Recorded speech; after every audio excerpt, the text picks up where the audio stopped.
Good evening, resistors. You are listening to the WideShut Webcast here on the Resistance Radio Network.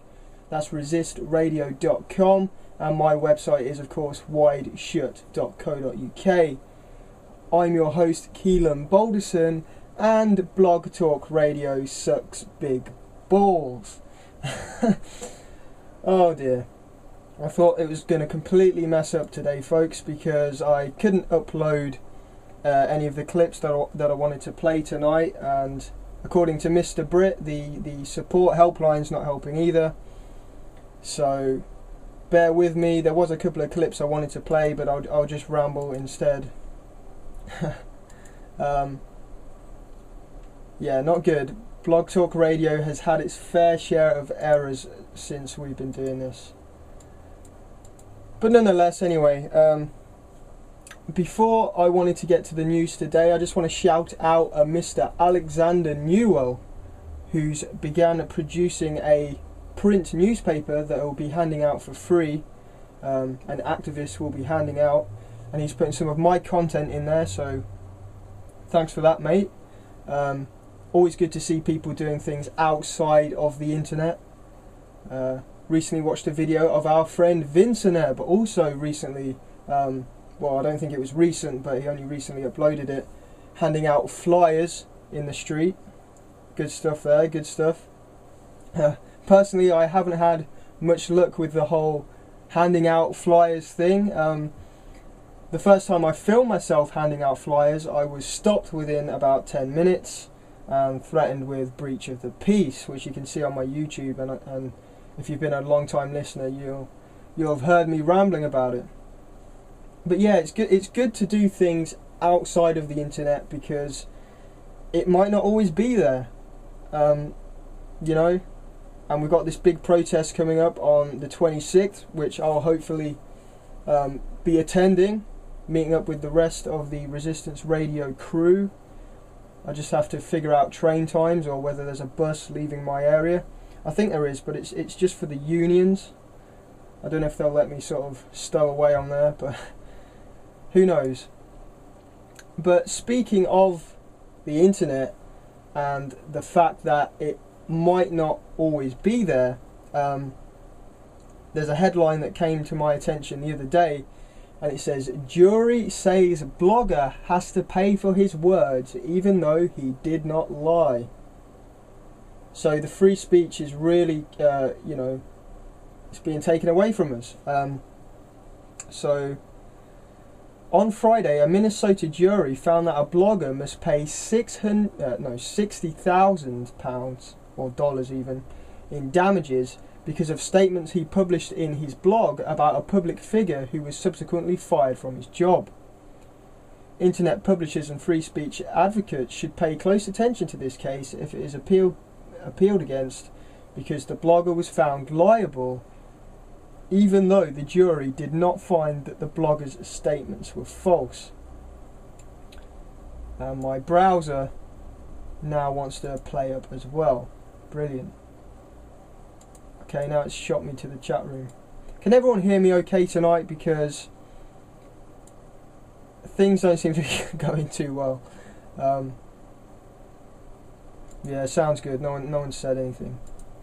But yeah, so this blogger's been fined £60,000 for doing, you know, an independent report about this public official, and even though what he was writing was the truth, he was still fined damages because it was considered harassment against this guy.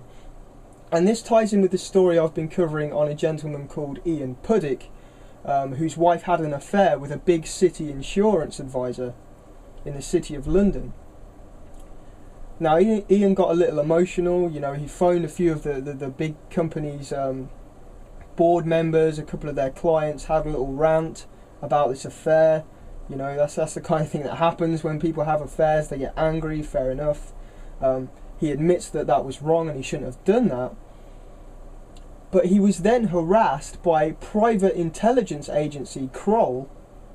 Should do some research into that company.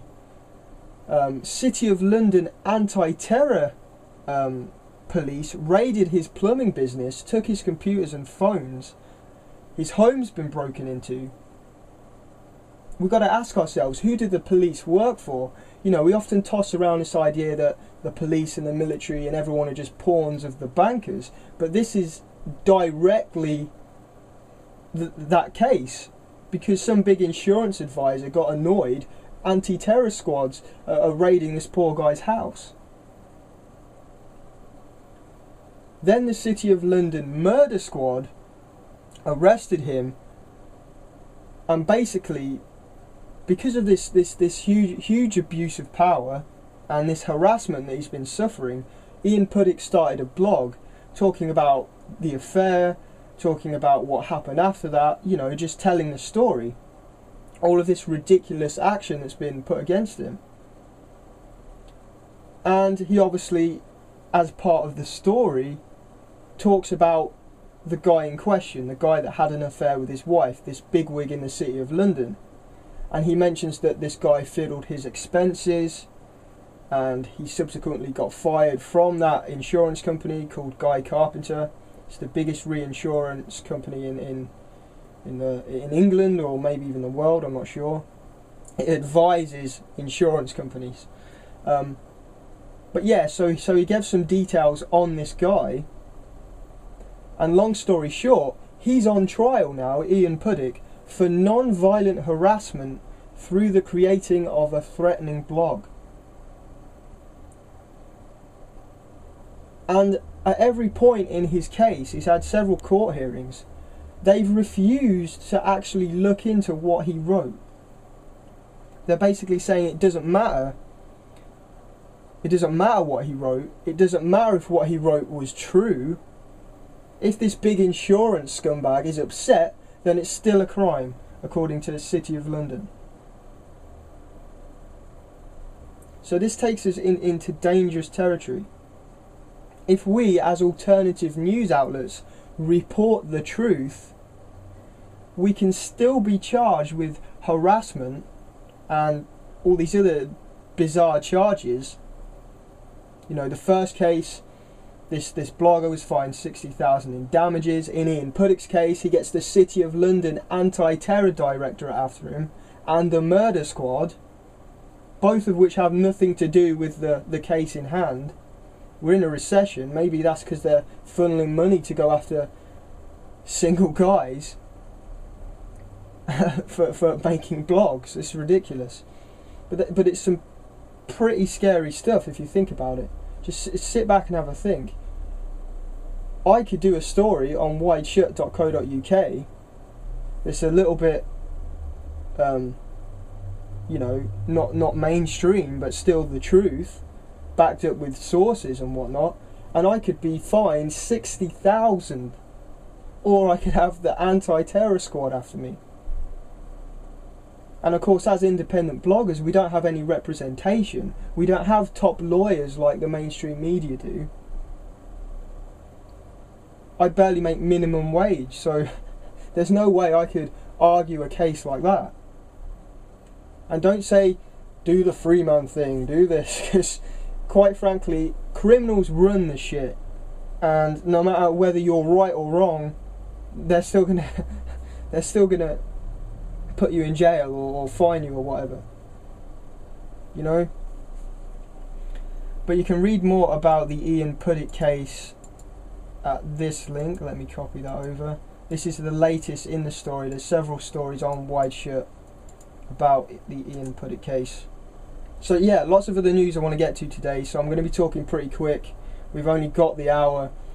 So I'm going to jump right in, and we have some news regarding the Bullshit Broadcasting Company, or better known as the Brussels Broadcasting Company, depending on how you look at it. Establishment propaganda either way.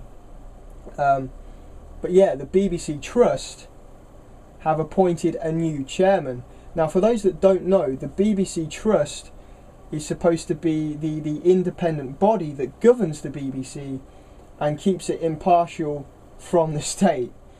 But you know, that's more of an illusion than what actually goes on.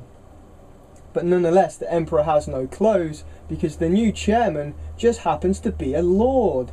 That's right, Americans, us British are still ruled by lords, and Lord Patton has been appointed the chairman of the BBC Trust. So who is this lord, you might ask? Well, Lord Patton is a lifelong Conservative politician.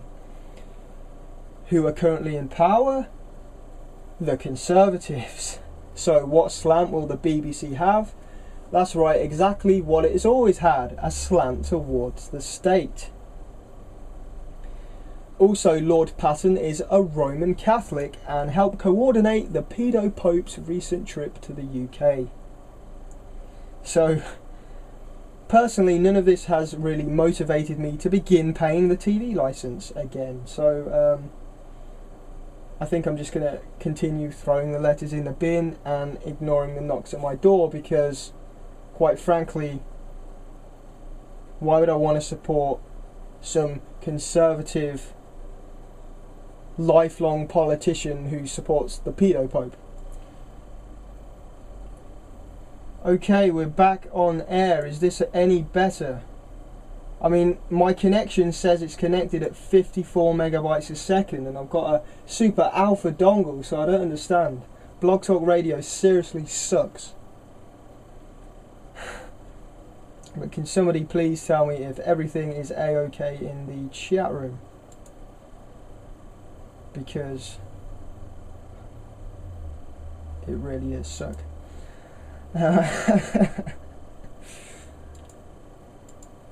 Good to go, better now. Okay, where was I? Yes, the BBC Trust has appointed a new chairman, and it's a Conservative sellout, pedo Pope supporting knobhead. Okay, so that's that story done. Next story. Yeah, well, I wanted to talk a bit about Libya, obviously, and its relation to the BBC and the news reports that are coming out from the BBC. As many of you will know, one of my main arguments against the BBC is their role in propagandising for illegal wars. Before, I've talked about the invasion of Iraq. Obviously, weapons of mass destruction, a complete load of rubbish. There were no weapons of mass destruction, and the BBC happily goes along as if nothing ever happened. And most recently, they've obviously been pushing the trumped-up propaganda against Iran and their non-existent nuclear weapons program. And Iran actually just recently reconfirmed to the international community their non-diversion of uranium, meaning they are not making nuclear weapons, as they've always stated. But let's stay on track. This warmongering from the state that BBC continually pump out has now obviously crossed over into the Libya situation. And let me make this clear, I'm not a supporter of Gaddafi. When I was exposing the Kosovo crisis in my 7/7 film, I wasn't drooling over Milosevic. When I opposed the war in Iraq, it doesn't mean I want to go have a pint with Saddam Hussein. What it means is I don't want 1 million dead people and the further expansion of this Anglo-American Israeli empire, otherwise known as the New World Order. So with Libya, I absolutely support the uprising of the people and the overthrowing of Gaddafi, because Gaddafi's a complete nut job. But what I don't support is Western intervention or a Western coup of Gaddafi, a CIA coup, a British intelligence coup, because they're two totally different things. If the people have an uprising and overthrow Gaddafi and install their own leader or a new system altogether, that's an organic process that the people called for. When we have SAS troops sent in, when we have no-fly zones, when we have the West meddling in the uprising, then it becomes a globalist operation, and that's what it's becoming. And that's what I don't support. And I think as truth seekers, we need to find the middle ground. as Mr. Britt's been saying, there's not much evidence to suggest that these uprisings were directly orchestrated by the elite. I don't see any evidence for moles on the ground, you know, telling the protesters what to do, and it's just some SAS troops with towels on their head doing it all. That's not what's happening. But the elite are obviously going to be looking at ways to hijack it. They're going to be looking at the pieces on the grand chessboard and strategizing how best to come out on top. And they probably knew something like this was going to happen anyway at some point. They're the ones that control the markets, that cause these, you know, ebb and flows. The ones that cause the food prices and oil prices and, you know, all the other factors that go into these things. So the elite are still there, and they're obviously still going to try and come out with the upper hand.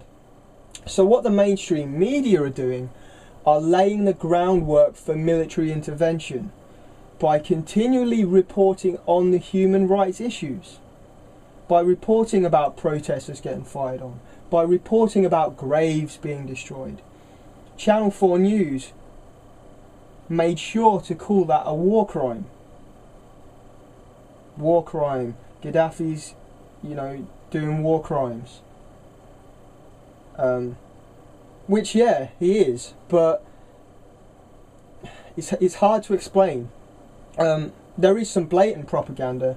They were showing clips of a memorial of all these dead people, some kind of wall, and they were kind of trying to make it out as if this was recent, when it was really 10 years old. I think it was something from 1996. So when they're talking about Gaddafi's regime, it's not demonization as such. Gaddafi's regime is awful. But what it is disingenuous. There's an element of spin to it. The motives behind reporting on what's going on are disingenuous, because the solutions being offered are no-fly zones, are troops, are bombings, are getting NATO involved. What happened in Kosovo? The media screams that there's all these human rights violations going on, and that refugees are fleeing from Milosevic, and they were actually fleeing because NATO had just bombed the whole region. And eventually they've basically been forced under the EU rule of law, and they have EU police running around. But on the Libya front, it's ultimately the takeover of Libya's oil. And all these conflicts are always sold as human rights missions. You have these dumbass leftists, these liberals, talking about spreading democracy and saving the people from Gaddafi or Saddam or whoever. You know, just go back through the news archives. Iraq was also sold as a human rights mission. But what's really going on is oil. What's really going on is resources, is big contracts, is military bases in strategic positions. It's the expansion of the New World Order. So we need to be careful not to fall back into the false paradigms that they give us on the media. Each side leads to the same thing. You know, if you're a lefty supporting human rights and that we should go in there and get rid of this dictator, you're just as bad as the right winger screaming, let's go in there and get oil. Because it all leads to the same thing. Dead, innocent people. I support the average person in Libya. But if the empire gets involved, it never ends up being for those people. People come second to oil. And what all these idiot news reporters need to understand is they're pawns in this. They might think they're doing some kind of progressive journalism, human rights reporting on the front lines. but then that gets repackaged and sent to the BBC or Fox News or CNN or whoever, and then it becomes part of the same agenda that will ultimately brutalise the people of Libya, far more than they could have ever been under Gaddafi. Iraq, 1 million dead. It could easily take that same road. You know, and even if by some magical reason it all goes down peacefully, it'll still be the empire putting in a new puppet and securing the oil. It's not freedom or democracy, no matter which way you try and spin it. Libya has always been about oil. Why do you think Labour buddied up with Gaddafi? Why do you think Megrahi was released, the Lockerbie bomber? That's even if he did it in the first place. I think there's some questions about that. I've never gone into it deeply, but just on the surface you can see there's some things. But back to my point, although we've buddied up to Gaddafi, at the same time the globalists would still love to take him out, because then they get complete control over the oil. He's not part of the club, he's working for the club. It's not that they're friends with Gaddafi, it's that they haven't had an excuse to take him out yet. And the uprising and this human rights problem is that excuse. And they've tried taking him out before. If you read Annie Michon's book, where is it? It's on my shelf.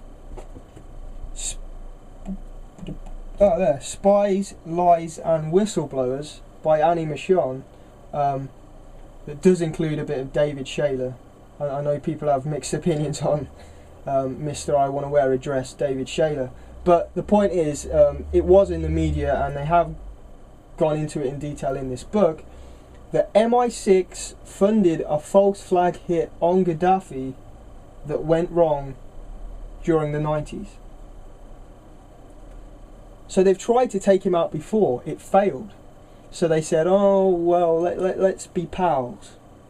Well, now they've got that excuse for military action, which will be great for the military. It'll be great for the military-industrial complex. It'll be great for the bankers. It'll be great for BP and their oil. But what it will mean is innocent people will die. And if you want to get selfish, our national debt will also go up, because we'll have to borrow to do all these things if war starts. And you know, there are some people, I was watching you know, the Daily Politics show on BBC. There were these two morons. I think one was a former head of the Mirror and the other was some other propagandist, and they were basically saying, yeah, well, who cares, let's get their oil, what's wrong with getting dictators' oil? Are you complete morons? It's not as though you're getting the oil, is it? It's not as though our prices are suddenly going to go down at the pump because we've stolen Gaddafi's oil. They'll probably put it up even more. It's already overinflated. It's called artificial scarcity. You look into peak oil and all that kind of thing. You know, some of these people think they're on the team. They're not on the team. Nobody cares about you and your stupid newspaper. You're just a pawn.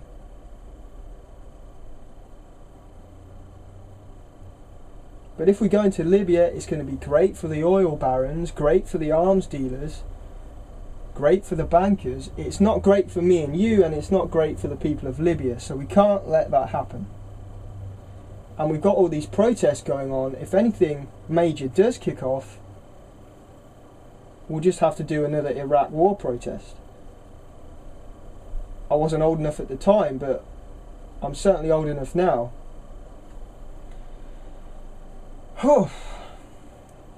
Let me check the chat, because I hope you've heard this ranting. Porn is great for everybody. I agree, Squint, but this is a chessboard porn. Not the stuff your mum tells you to turn off. But yeah, You see, I'm not good at insulting people. And this is the reason why I'm not filling out my census. You can get into the details, you can go the free man route, you can do the no contract return to sender thing. Personally, it's black and white for me. It's going in the bin. And if anybody comes to the door, I'm not going to answer the door. It's as simple as that. Lockheed Martin make weapons that kill people in illegal wars like Iraq and quite possibly Libya. Whether they're processing the data, whether they're outsourcing the whole job to smaller companies, I couldn't give a crap. Lockheed Martin are still going to be getting paid. And I'm not supporting one of the biggest arms of the military-industrial complex just because the government says it's important. When did we start listening to the government? The letters addressed to the occupier, they don't even have your name. And they can't fine you without a name. And it's a breach of data protection for a private company to get your details without your permission. And the private company that's doing the actual legwork is a company called Capita, the same company that does the TV license, which also has absolutely no authority. And I'm not making that up. If they did have any authority, there would have been a search warrant at my door months ago and I would have been fined. No, we're still getting letters. You can see the cycles of it. They gradually get more and more abusive, fear-mongering, and then they go back to the first template and start all over again. So what I'm saying is, from what I can see, the only way you're going to get fined for not filling out the census is if you open the door, then confirm your name, and then probably sign a bit of paper. It's probably your warrant right there that you're signing. You see, they can't force you to open the door without a search warrant. And you think they're going to be spending all that money getting search warrants? With the TV license, there's never been one search warrant. It was revealed under Freedom of Information. So the only way they're going to get you is if you actually comply. You're incriminating yourself. And another thing you've got to think about is they're only employing these enforcement officers for a few months. I'm pretty sure if you ignore it for those few months, you're going to fall through the net. What if you was just on holiday or something? But of course it's the young single mums, it's the elderly that get caught out because they see this big authority figure staring at them at the doorstep, and then they let them in and they get all flustered and they start apologising and they go and make them a cup of tea, trying to win them over, and basically they just hand themselves in. And you've also got to take note at the wording of these things. It says householders could be fined up to £1,000. So it doesn't mean you will be fined, and it doesn't mean if you are fined that it's going to be £1,000. And how they're going to make you pay that anyway? You see, you can't.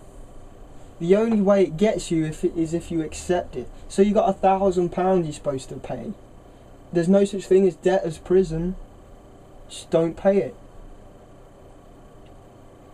And a point I made in my article the other day on WideShut is that the country's bankrupt anyway. This is supposed to help allocate public services. Well, there's no money for public services unless they borrow more. So even if you go in that direction, you're still supporting your own enslavement by the bankers, by supporting the government's borrowing to fund the public services that then gets us in more national debt anyway, which then we have to pay back through cuts to the public services. It's just a big vicious cycle. And that moves me on to some headlines about the banking system itself. I've got a lot of headlines listed here today. So yeah, this moves me on to the Bank of England. And we're going to get into a little bit of history here. For those that don't know, after the Second World War, the Bank of England, which was a fully private central bank, the role model for all the other central banks, for the Federal Reserve and everything else. After the Second World War, it was supposedly nationalised. So they supposedly took away the profit incentive of the Bank of England, and it became allegedly part of the government, so we could get through the post-wartime debt problems without having to be indebted to private institutions. It kind of didn't do it anyway. It didn't work, but fast forward to today, what we have is a situation where the Bank of England basically acts as the facilitator for the private banking system. We borrow digitally from private investors, and the Bank of England and the Treasury facilitate that process through the issuance of bonds or gilts. We don't really borrow from the Bank of England as such, we borrow through the Bank of England and the Treasury. What we need is to dissolve that mechanism altogether and begin issuing our own currency again. And we need to do that debt-free, without the need to actually borrow it from anybody that's going to have private gain from it. At least that's one of the strong arguments. There's other arguments, and we've been through that on the show. But if we go back to this, when it was nationalised, the original shareholders were still listed. They were basically put in a hat, think of it like that, and put in a desk somewhere, and then they lock the desk. Frozen in time. They're still there. The shareholders just aren't active, or we think they're not active. And then in 1977, the bank set up a subsidiary called the Bank of England Nominees, which is actually listed as a private company but owned by the Bank of England. So it's kind of like, if we own the Bank of England, then we own this private company. But do we really own either? I'm not sure. And this private company does have shareholders, but they're kept secret. And it's also exempt from disclosing any other information about the company. It's exempt from the Companies Act. So it doesn't have to reveal any information about itself. And a quote from the Secretary of Trade, I think this was at the time, or it might be more recent, they said it was considered undesirable that the disclosure requirements should apply to certain categories of shareholders. So it may be that some secret shareholders protected by government acts are actually profiting from the Bank of England's operations in secret. Or they're somehow manipulating the Bank of England to suit their own private banking operations. You know, and that's kind of a no-brainer anyway. You know, we bailed out the private banks. If the Bank of England was really for the people, they wouldn't be facilitating the private banking system. It's kind of the hook that keeps us in the... It's like it's not a private bank, but it's the hook that keeps us there, in the private banking system. And I'm going to be trying to, you know, get to the bottom of this in my Who Owns Britain film. And basically, you know, people go off and speculate that the Rothschilds are still involved and all that kind of thing, because the Rothschilds are the big gold hoarders and manipulators, and the Bank of England has control over Britain's gold supply, so there's that connection. But anyway, to the point, the headline, I was going to play this clip, but Blog Talk Radio was being rubbish and wouldn't let me upload it.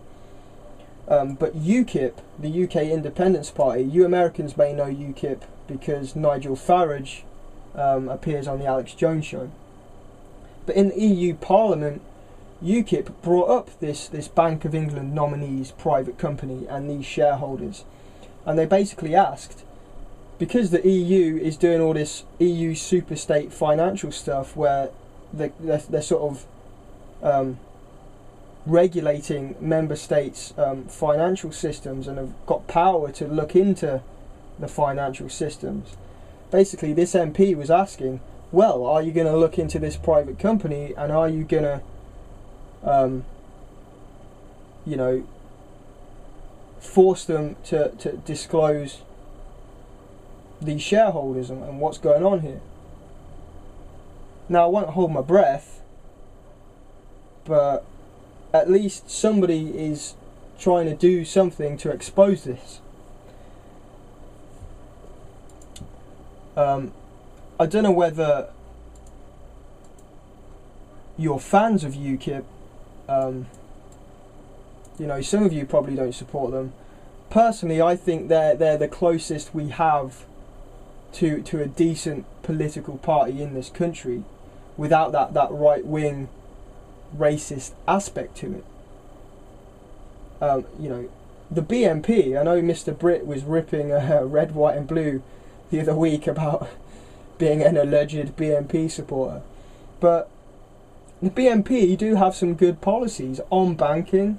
They have some good policies on the fraud of climate change, but unfortunately they're racist morons and attract complete racist morons, which is, I think, why they actually got so much TV time in the run-up to the last elections. It's almost a way of discrediting the truther elements within them, and then everybody looks at things like climate change and banking and thinks, if you're for these reforms, then you must be some racist BNP supporter.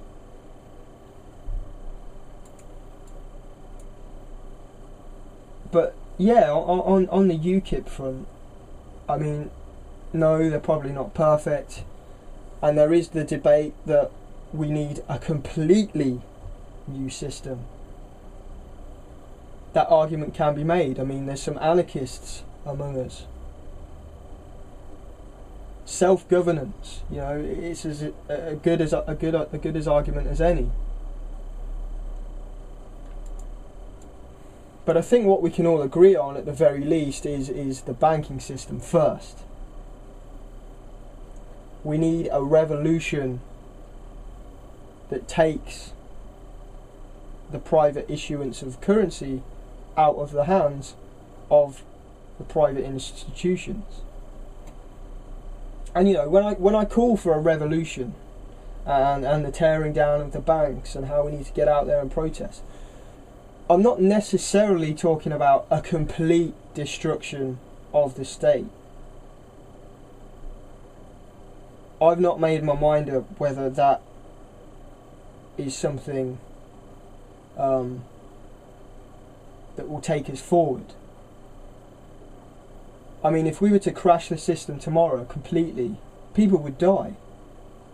You know, there would be violence. People wouldn't know what's going on. If people aren't educated, they're just not going to get it, and they're just going to go nuts. There'd be mobs on the streets, you know. I think we can have a revolutionary act that puts the mechanisms in place for change, and we can demand change through direct action and through the lawful rebellion. You know, I'm not sure we need a stereotypical apocalyptic collapse where everyone's on the streets and businesses have come to a standstill and Downing Street's burning in flames. You know, that could set us back to living in huts or something. I mean, if you want to live in a hut, that's fine by me. I might do that when I get older and get tired of all this, but I still think there's an argument maybe that we can reclaim our government and our sovereignty, and we can remove the banking system without having to destroy everything and rebuilding it. Maybe we can just kick some ass and move in. You know, maybe we can take out the condemns and the Labours and move into Downing Street. Maybe we don't have to burn it to the ground first. You know, I don't know. What's other people's opinions on that? I just think there are maybe too many. Don't want to come across as arrogant, but too many uneducated people that if everything crashed, there'd be a deer in the headlights. You know, oh, what's growing? How do you grow your own food and stuff like that? Do you know what I mean? We need to help people along, and crashing the system I don't think is ultimately going to help people. Not people that don't understand why we crashed it and why, you know, some of these things are going on. So moving on, there's also the Japan issue. You know, that's kind of worrying. Some people, you see, I'm not sure how to take it. Some people seem to be overhyping it. You know, this is the apocalypse, everyone's going to be radiated. And then there's some people that are saying, oh, there's no radiation at all. It's obviously somewhere in the middle. I think it's clear that it is now a problem. And if it gets into the atmosphere, into the rain cycle, then it will travel around the world. You know, they are now quarantining people in the vicinity of these reactors in Japan. And you know, one thing we're seeing is the anti-nuclear lobby jump on board, saying how we need to get rid of nuclear energy. And now this is part of the green movement. Greenpeace are on telly now talking about how nuclear energy is bad. And they, of course, they also talk about how coal energy is bad and how every other energy is bad. I guess they don't want energy at all. They don't seem to be talking about free energy. Ultimately, they're just supporting paying carbon taxes to Al Gore. You know, I'm not against certain green energies necessarily. You know, we can get off the grid. There are ways to power your own house. You know, we've got our man Red, White and Blue UK with his solar panels. You know, I'm not really against that if it's done yourself. But when it's done en masse through the green agenda, through carbon taxes, through subsidising the big oil companies and energy companies while they move to this green energy, and we foot the bill, and then they try and put through global systems, bureaucracies to combat climate change, you know, everything's disingenuous. Everything that we see is, there's different motives behind it. It's always a con, and there's always well-meaning people stuck in it. I think that's why the communism argument always comes up in the chat room when Travis brings it up. I've seen it argued that pure communism isn't really a bad idea, and I think you can make that argument. But we don't get pure communism. People were just sold the idea of communism and given tyranny. Green living isn't a bad idea,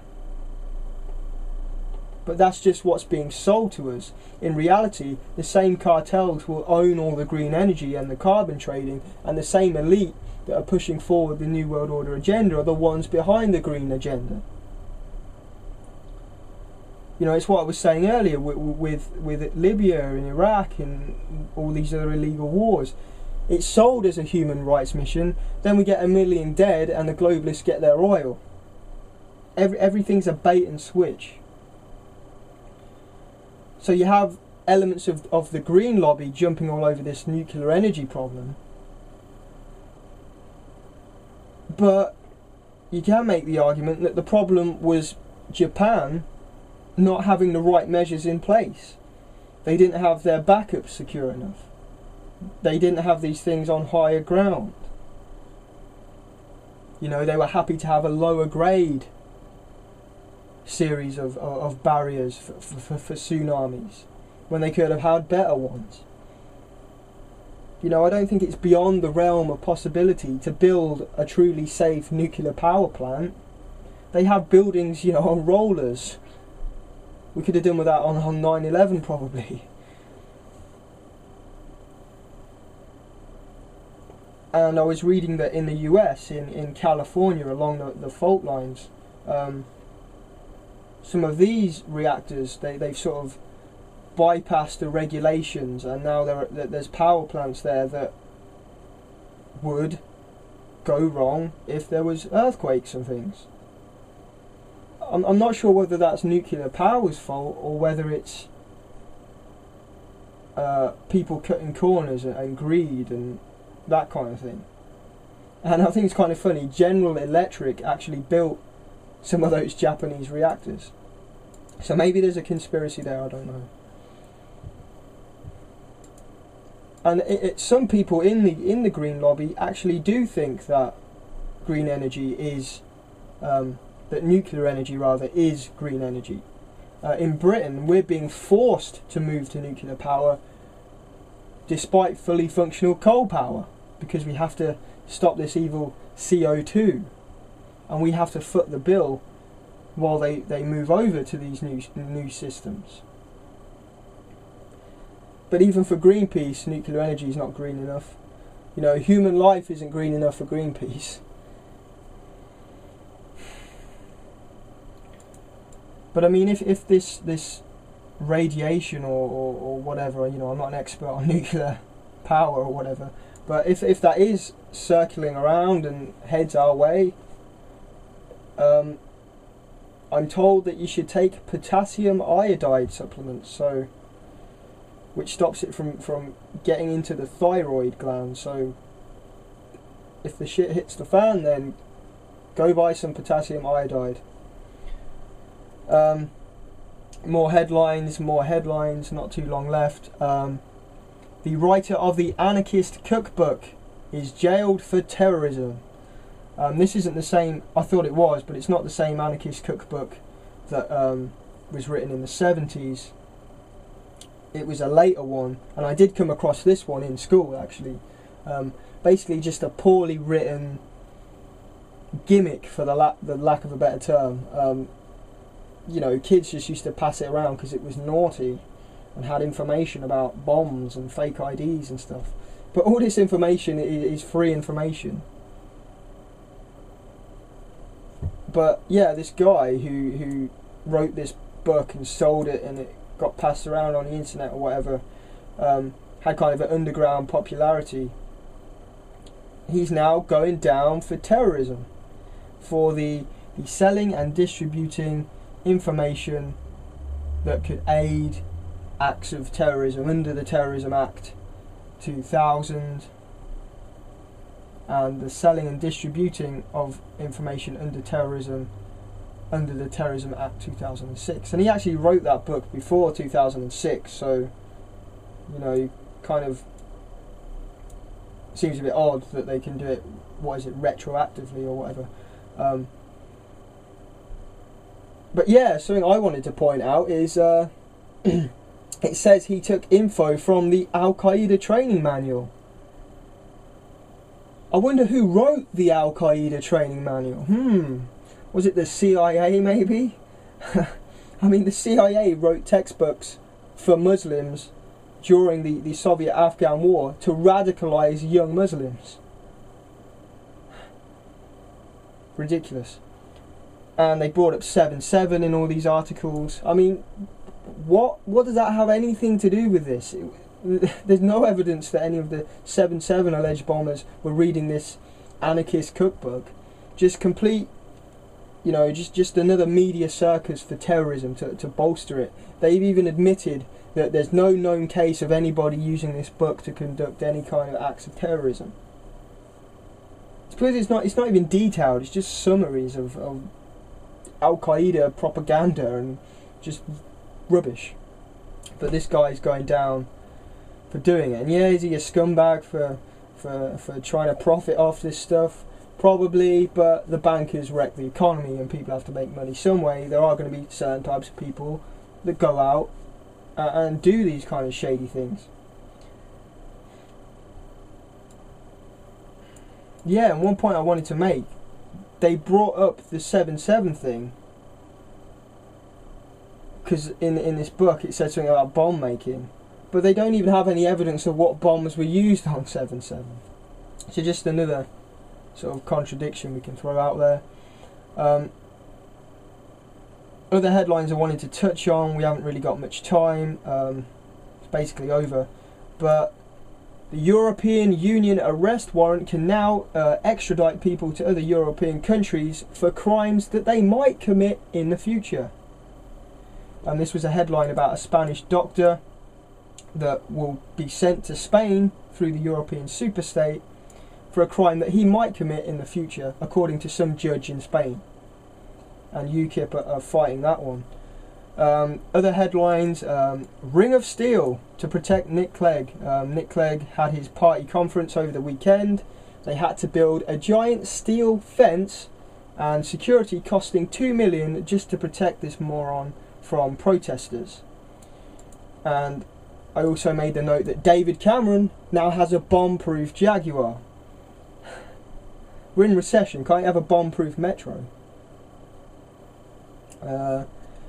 Bradley Manning is still in jail. Obama says it's fine, but that's about it. Check out Cookie in half an hour.